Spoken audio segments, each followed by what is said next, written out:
Go slower, or you'll spill it. The shareholder's sneer could curdle milk. Olivia barely registered it, setting the wine down. Cheap shot. This wasn't about clumsy hands, though. Around them, the gala hummed. Billions riding on whispers and handshakes. She just poured drinks. Invisible. Except she wasn't. Not really. Her eyes flicked to the merger contract. A cold knot tightened in her stomach. Don't sign it. The words hung, unspoken. For now. They think she's a nobody. They see the frayed shoes, the simple dress. What they don't know, her father's ghost whispers secrets of reverse takeovers, predatory clauses, things that could burn empires to ash, and she'll use them. She was 24, a single mom, her plain black uniform hanging loose on her slim frame, her face bare of makeup, her brown hair pulled back in a simple ponytail. The seven-star hotel in New York glittered around her chandeliers, dripping light marble floors, gleaming every detail, screaming wealth. The table held a multi-billion-dollar merger contract, and the room was packed with billionaires, lawyers, and shareholders, all buzzing with the kind of confidence that comes with power. Olivia was just the waitress there to pour drinks and disappear. But when her eyes caught the contract, she froze. She stepped closer, her voice barely above a whisper. Don't sign that. And in that moment, Richard Hargrove, the billionaire host, made a move that stunned the entire room into silence. Olivia didn't look like she belonged in that world. Her beauty was quiet, unpolished, soft brown eyes that didn't demand attention. A way of moving that was careful but sure. She'd been raised in one of the wealthiest families in the country, taught to carry herself with discipline and restraint. But you'd never know it. No designer clothes, no flashy jewelry, just a plain uniform in a tray. People looked at her and saw someone poor, someone out of place. They judged her for it, their words sharp and careless like they were swatting a fly. But Olivia wasn't invisible. She never was. And when they pushed too far, she'd respond not with a fight, but with a single line, calm and controlled, that stopped them cold. The gala was a sea of egos, each person trying to outshine the next. The shareholder who'd snapped at her, a man with slicked back hair and a Rolex that could have paid for her daughter's daycare for years, leaned back in his chair smirking. Careful, sweetheart, he said loud enough for the table to hear. You break a glass, you'll be washing dishes for a decade. The woman next to him, her red dress screaming money, her lips curled in a fake smile, added, how ridiculous, a server lingering near a billionaire's table. Another voice, a man with a thin mustache and a nasal tone, chimed in. She probably doesn't even know what a merger is. The table laughed a cruel practice sound. Olivia kept pouring her hands steady, her face blank. She didn't owe them an explanation. As Olivia moved to the next table, a young woman in a glittering gold gown leaned over to her friend, her voice carrying deliberately. Look at her shoes, she said, her tone dripping with mock pity. They're practically falling apart. Did she borrow them from the kitchen staff? Her friend, a man with a manicured beard and a smug grin, chuckled. Probably. I bet she's here to sneak some leftovers for dinner. The words landed like a slap, but Olivia didn't pause. She adjusted a napkin on the table, her movements precise, almost deliberate, as if she were anchoring herself against the wave of their cruelty. A few guests nearby turned to look, their eyes glinting with amusement, waiting for her to crack. She didn't. She just picked up an empty glass and moved on, her silence louder than their laughter. Hey, if this is hitting you where it hurts, those moments when you've been looked down on, made to feel small, could you do me a favor? Grab your phone, hit that like button, leave a comment below, and subscribe to the channel. It's how we keep these stories alive, connecting with folks who felt the same sting. All right, let's keep going. The contract on the table was the center of the night. Billions of dollars, entire companies all tied up in a few pages of fine print. Richard Hargrove sat at the head, his gray beard trimmed neat, his eyes unreadable. He was the kind of man who didn't need to raise his voice to be heard. Around him, the room hummed with anticipation. This merger was their golden ticket, a deal to cement their names in the history of wealth. Olivia was just supposed to keep the wine flowing, stay out of the way. But as she refilled a glass, her eyes flicked to the contract. Her breath caught. She saw it. A reverse takeover clause buried deep in the legal ease. Her late father, Professor Daniel Carter, had drilled it into her years ago. "It's a trap," he'd said, his voice low and serious, sitting at his cluttered desk with her as a kid. "It looks harmless, but it'll gut a company in a month." Her father had been a legend in economics, the kind of man banks begged for advice.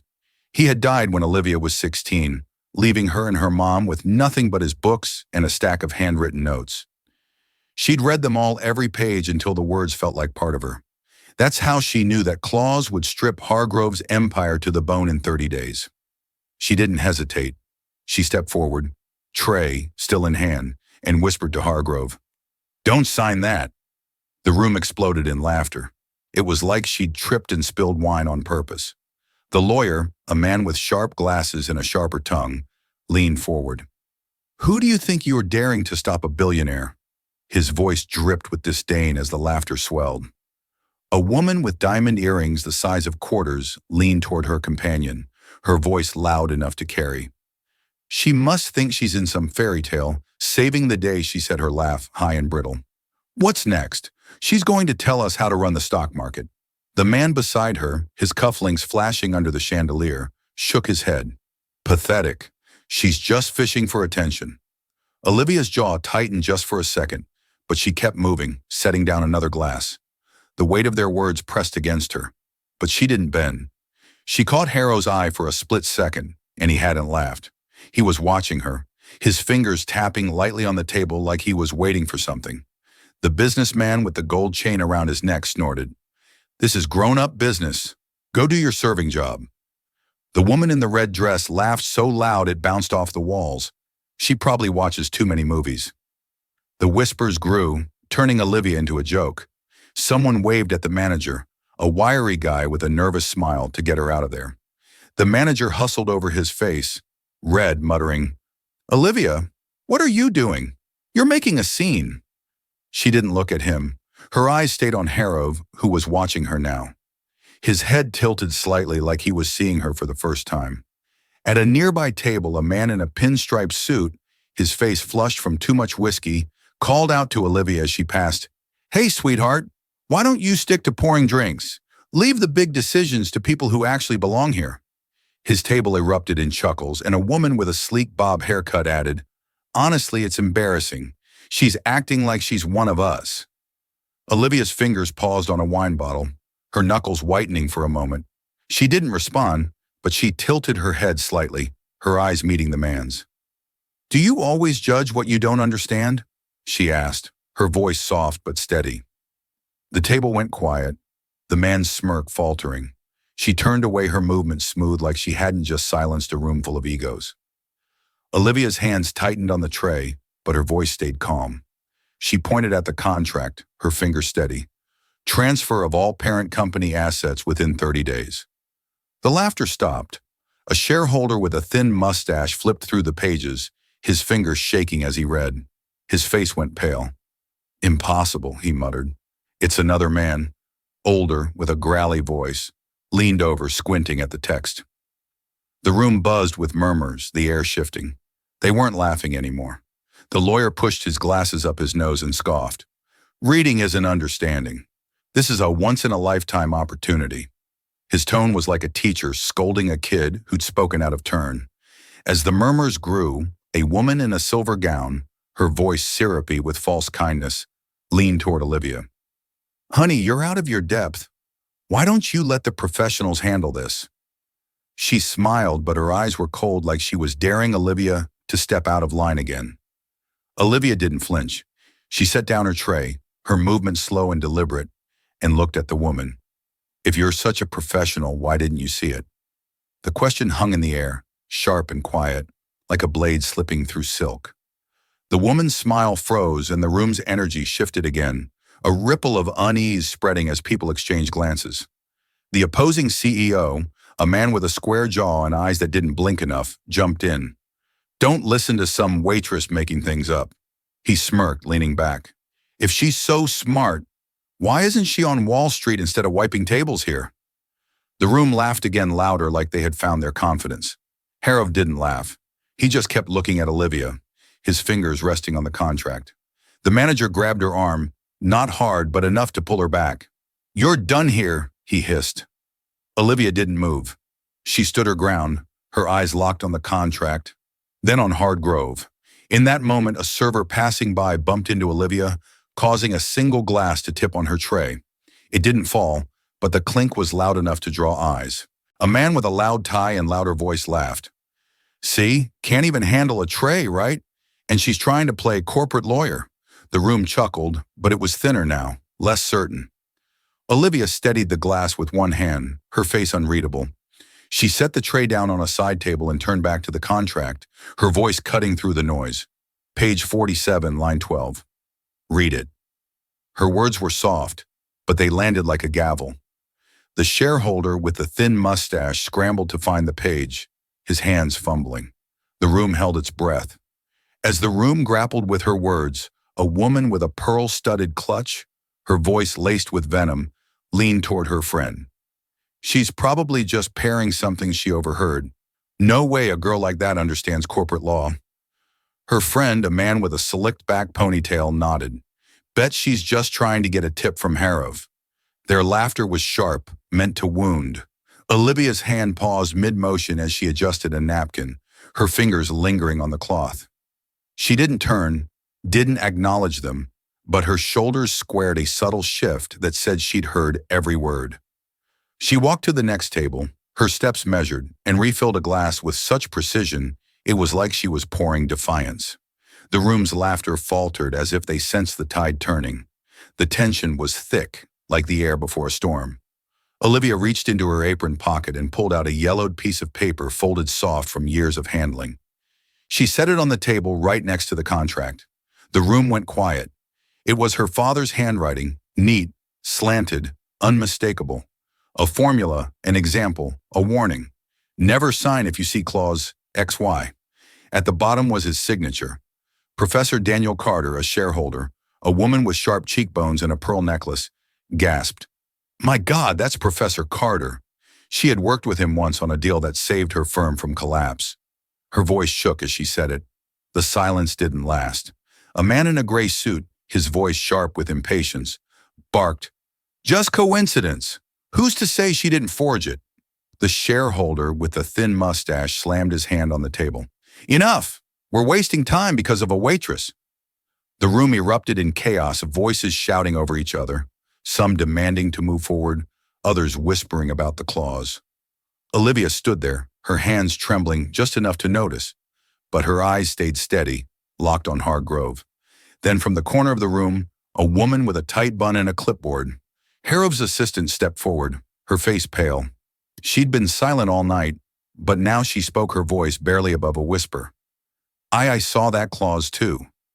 "She's right."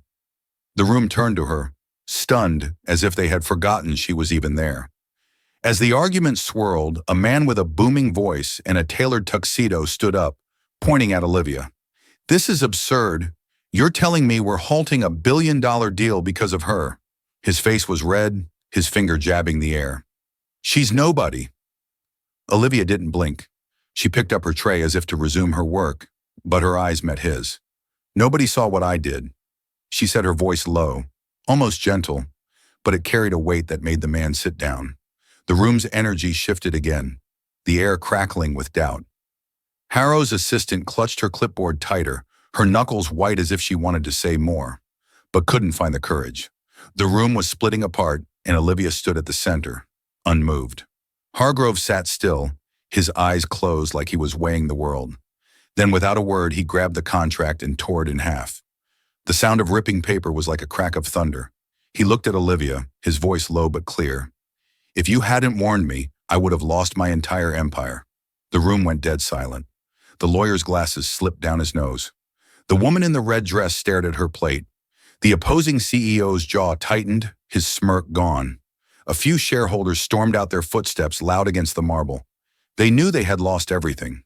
But the room wasn't done with Olivia. As she turned to leave, a man with a loud voice and a louder suit called after her. "You got lucky, kid. Don't think this makes you somebody." His words were meant to cut to pull her back down. Olivia paused her hand on the tray and turned to face him. Luck didn't write that note. She said, her voice quiet but firm like a door closing. The man's face reened, but he had no comeback. The room watched as she walked away or stepped steady, her head high. The whispers followed, but they were different now. Less cruel, more uncertain, like they were starting to see her. Olivia didn't move. She stood there, tray in hand, as the room processed what had just happened. The manager hovering nearby looked like he might pass out. He muttered something about getting back to work, but Olivia didn't budge. She wasn't done. The weight of what she'd done was sinking in, not just for her, but for everyone. They'd almost lost billions, and she'd stopped it. A waitress, a single mom who worked nights to buy diapers and pay rent. As she cleared a table, a woman in a navy blazer, her voice low and conspiratorial, leaned toward her friend. I heard she's got some connection to Carter. Maybe she's not just a waitress. Her friend, a man with a slicked back ponytail, raised an eyebrow. What? Like she's his secret daughter or something? They laughed, but it was nervous, like they were trying to convince themselves it was a joke.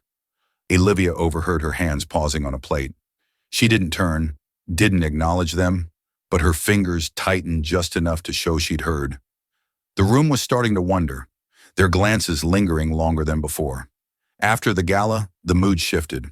Some guests tried to talk to Olivia, their voices fake nice like they could erase their words. That was impressive, one woman said, her smile tight as a drum, but behind her others whispered. Still just luck, a man muttered loud enough for Olivia to hear. The shareholder with a thin mustache snickered. Even with a billionaire's attention, she's still a waitress. The manager pulled her aside. Later, his voice low and sharp. Next time, don't interfere with guest business. Olivia nodded, but her eyes were distant, like she was looking past him, past the room, past the whole night.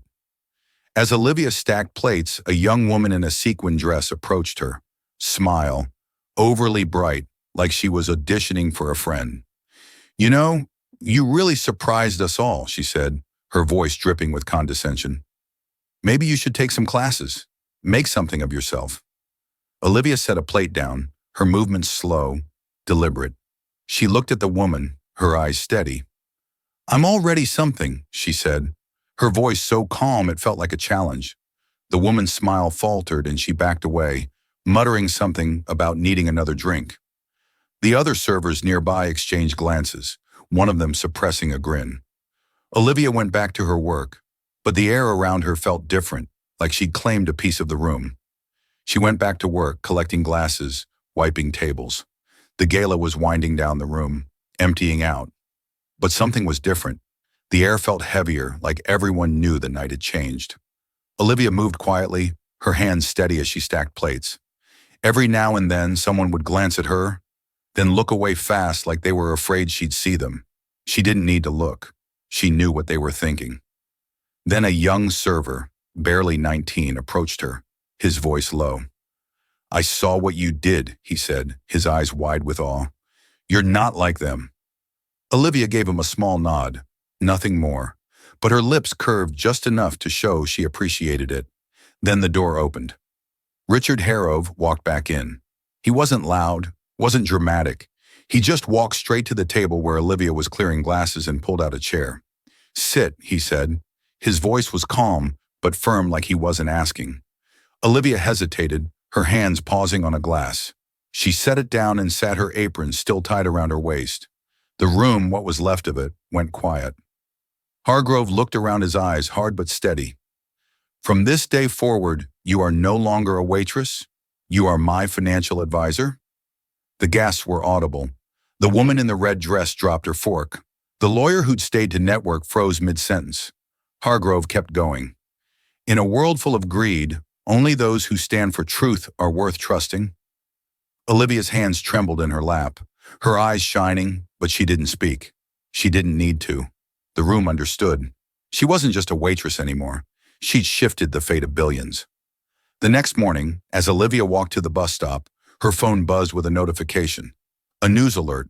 Billionaire merger, halted by unknown waitress. Her name wasn't mentioned, but the story was already spreading. She glanced at the screen, then tucked her phone away, her face unreadable. A woman passing by on the sidewalk, her arms full of shopping bags, stopped and stared. "Hey, are you her?" she asked, her voice curious but kind. Olivia just smiled faintly and kept walking, her worn sneakers quiet against the pavement. The world was starting to notice, but she didn't need it to. The fallout came fast. The lawyer who'd sneered at her got an email the next morning, fired no explanation. The businessman with the gold chain woke up to his name trending online, not for his wealth, but for his cruelty.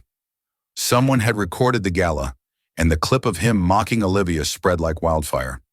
The woman in the red dress lost her sponsorship with a luxury brand. They didn't want their name tied to someone who'd laughed at a single mom. It wasn't revenge. It was just the truth. Catching up, the scales balancing. As the news spread, Olivia's phone rang again. An unknown number. She answered, expecting a bill collector, but it was a reporter, her voice eager. "Is it true you stopped a billion-dollar deal?" "Who are you?" Olivia paused, her daughter's laughter echoing from the next room. She set the phone down without a word, her fingers brushing the edge of her apron still folded on the counter. She didn't need to explain herself to the world. She'd done what she had to do. The reporter called back, but Olivia let it go to voicemail, her focus on the small hand reaching for her own.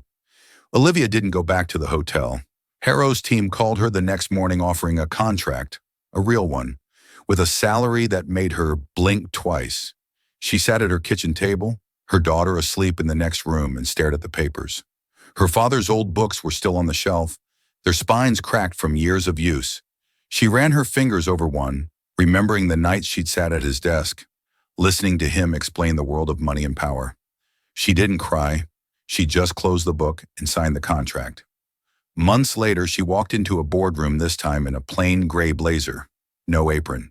The shareholder with the thin mustache was there pitching a new deal. He stopped talking when she walked in. A younger guy stood up to offer her his chair. The room was different now, not because of her title, but because of her. She didn't say much, just listened, her hands folded on the table. When she did speak, everyone leaned in their pens, pausing their eyes on her. Her husband arrived late to one of those meetings. James Carter was quiet like her, with a presence that filled the room without effort. He walked in, nodded to Olivia, and stood by the door. The room shifted. The shareholder with the mustache looked down at his notes. The younger guy fidgeted with his pen. Nobody said his name, but they knew James Carter, the man who'd built half the city's skyline. Olivia didn't look at him. She didn't need to. She just kept talking, her voice steady, her eyes clear. The people who'd mocked her never forgot that night. It stayed with them in the jobs. They lost the deals that fell apart, the whispers that followed. Olivia didn't gloat. She didn't turn back to rub it in. She just kept moving forward, her daughter's hand in hers, her steps sure. Her silence wasn't weakness anymore. It was strength. It was proof. Years ago, when Olivia was 12, she had sat in her father's study, a small room packed with books and papers. He'd been grading exams, his glasses slipping down his nose. "Liv," he'd said, not looking up. "People will underestimate you. They'll see what they want to see. Let them. The truth always comes out." She'd nodded, not fully understanding, but holding on to his words. Now standing in that boardroom, she felt him there in the way she carried herself, in the way she didn't need to shout to be heard. One evening, after a long day in the boardroom, Olivia stopped by her daughter's daycare. The teacher, an older woman with kind eyes, handed her a drawing, bright crayons, a messy heart with mom scrolled inside. Olivia's fingers lingered on the paper, her throat tightening. She tucked it into her bag next to her father's old notes and kissed her daughter's forehead. The teacher watched, smiling softly. "She talks about you all the time," she said. Olivia nodded, her eyes bright, and walked out into the evening, the weight of the day lifting just a little. The gala had been a turning point, but it wasn't the end. Olivia's life changed, but she didn't. She still wore plain clothes, still tied her hair back, still moved through the world with quiet grace. Her daughter, now 3, would run to her after daycare, her tiny hands grabbing Olivia's blazer. Those moments in their small apartment were what mattered. Not the boardrooms, not the contracts, not the billions, just the two of them building a life. The shareholder with the thin mustache never spoke to her again. He'd lost too much his reputation, his influence. The lawyer tried to pivot, taking a job at a smaller firm, but the clip of him sneering followed him everywhere. The woman in the red dress faded from the social scene, her invitations drying up. None of it was dramatic. It was just life doing what it does when the truth comes out. Olivia's new role wasn't easy. The boardrooms were just as cutthroat as the gala, maybe more. People watched her, waiting for her to slip, but she didn't. She studied, worked late, asked questions when she needed to. Harov trusted her, not because of her name or her father, but because of what she'd done that night. She had seen what nobody else had. She'd spoken when it would have been easier to stay quiet. One day she found an old photo in a box, her father smiling, holding her as a baby. She paused, her fingers tracing his face. She didn't linger long. She tucked the photo back in the box and went to pick up her daughter. Life kept moving, and so did she. The world had tried to break her, but it hadn't. She'd stood her ground, not with anger, but with truth, and that was enough. For those of you watching who felt that sting, who've been pushed aside, judged, or silenced, you know what Olivia felt. You weren't wrong. You weren't alone. Keep going. Your truth is enough. Where are you watching from? Leave a comment below and hit follow to walk with me through heartbreak, betrayal, and finally healing.